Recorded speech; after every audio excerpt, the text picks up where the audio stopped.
guys, today I'm going to talk about hurricanes at Disney World. Now we just had Hurricane Irma that did affect Disney World, so I thought it was kind of a relevant time to talk about this. Disney's policy is if there is a hurricane scheduled either in Orlando or at your hometown within 7 days of your arrival date, you can cancel or reschedule without any cancellation or change fees.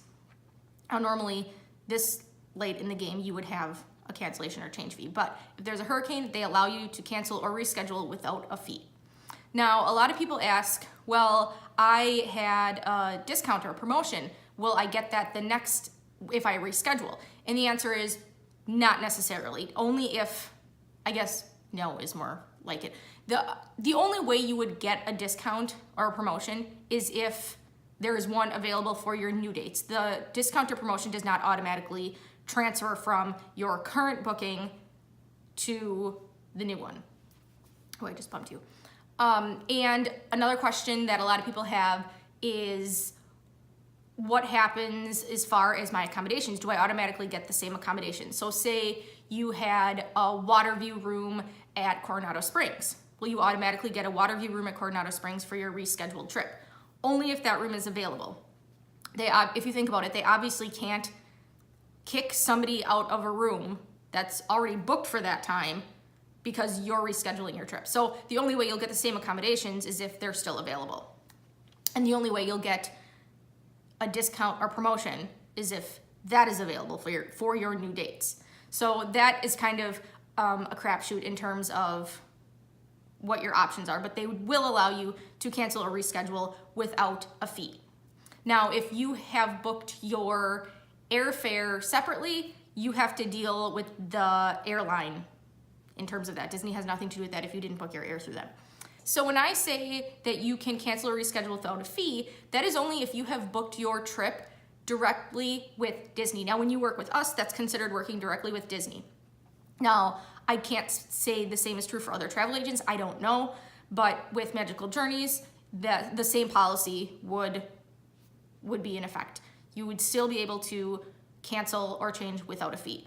Now, this would for sure not be the case if you booked online through something like Orbitz or Priceline or Hotwire, and that's pretty rare that people would do that, but if you did, you would not be covered under that policy. Now, what happens at Disney when there is a hurricane in the middle of your trip? They're obviously watching the weather closely and they keep their guests extremely informed. They have signs posted everywhere, especially with this last hurricane with Irma. There were a lot of accommodations that had to be made. Now, I think it was Night of Joy at the ESPN Wide World of Sports Complex. That was canceled. That was for 2 nights and that was canceled. Mickey's Not So Scary Halloween Party was canceled for 1 or 2 nights, I can't remember. And ticket holders who had tickets for the canceled nights were able to attend a different night. And I believe if their trip didn't allow them to attend a different night, they would have gotten a refund, I think. Pretty sure. Disney keeps their guests very, very informed. They have signs posted. They also have like those big, what are those things called?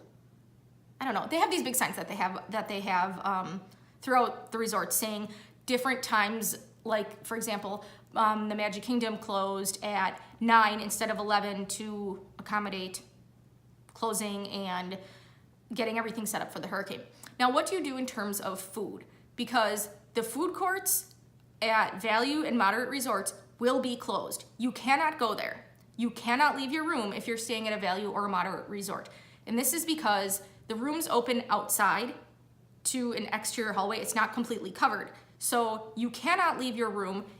The term shelter in place was used. So Disney tries their best to have a lot of options for guests. You have the mini fridges in your rooms so that you can have food there to prepare.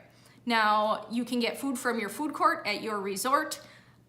I was told, I've not personally been at Disney during a hurricane, but I'm told that the parks typically have better options to get food and then bring back to your resort. I'm assuming this is because of just quantity that the resorts run out. Now they also had, I want to say like a bag lunch type of thing that you could purchase. It was somewhere between $6 and $8, you know, had like a sandwich and an apple and chips and that kind of thing. They were selling those at the food courts of the hotels as well, instead of just the standard food court fare, because that's something that you could more easily bring in your room and store for, you know, the next day or two, however long they're anticipating you are going to be in your room.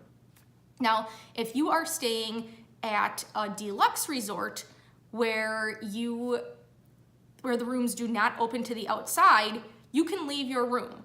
So for example, if you are staying, let's say you're staying at the Polynesian. Now there are no rooms in the main building of the Polynesian. You can leave your room, but you have to stay in that building so you can walk the halls. So there's kind of a benefit there. Now if you're staying at Wilderness Lodge where you are, and I'm not talking about the villas, but actually in Wilderness Lodge where you are all in one enclosed building, you can walk around the building, you can go to the lobby, you can sit, you know, by the fire, whatever. So that's kind of how that works. If your room opens, if you're exposed at all to the outside, you can't go there. Everything, like I said, everything is closed, and they do call your rooms to check on, call rooms to check on guests, and they keep you very informed. This is something that I have read online, that people are actually extremely impressed with the way Disney handles hurricanes and making sure their guests are okay. But yes, you do want to make sure that you have food in your room to last you however long you're going to be there. It was almost 2 days with Irma that guests were sheltering in place, like I said. Now, if you have a car, you can go off property to a grocery store and get some things. You could also take a taxi, an Uber. You can get off property even if you don't have a car. There are different ways, but it is easier, obviously, if you have a car to get off property. So there are definitely things that you want to take into consideration and keep in mind, but like I said, Disney really does their best to keep everybody informed and safe. Safety is obviously their top priority. You also want to make sure you have water. And now when I had 3 sets of clients, like 3 families that were at Disney during Hurricane Irma, and I texted them, ahead of time to make sure that they were informed that they were going to be okay, and okay, make sure you get some food. The parks are going to be a better option for food.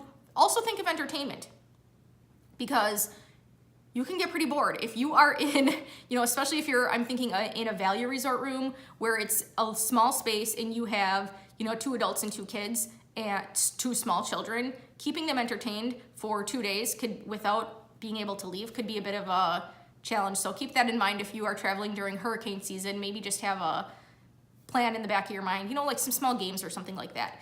Disney also has some movie channels. Now they're the blank channels that just have the rotating Mickey head.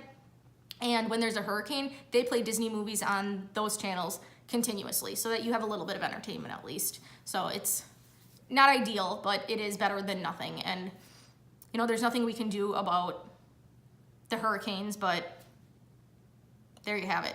Now, what happens as far as your tickets? So if you purchased ahead of time 6 days worth of park tickets and you can only visit the parks for 5 days because there is a hurricane, what happens with that extra day that you didn't get to go to the park? Now, Disney historically has handled this in different ways. Now, I'm not sure if it is based on a certain situation or the cast member, but what they've done is usually they have made that extra day a no expiration, but then the client has to contact them.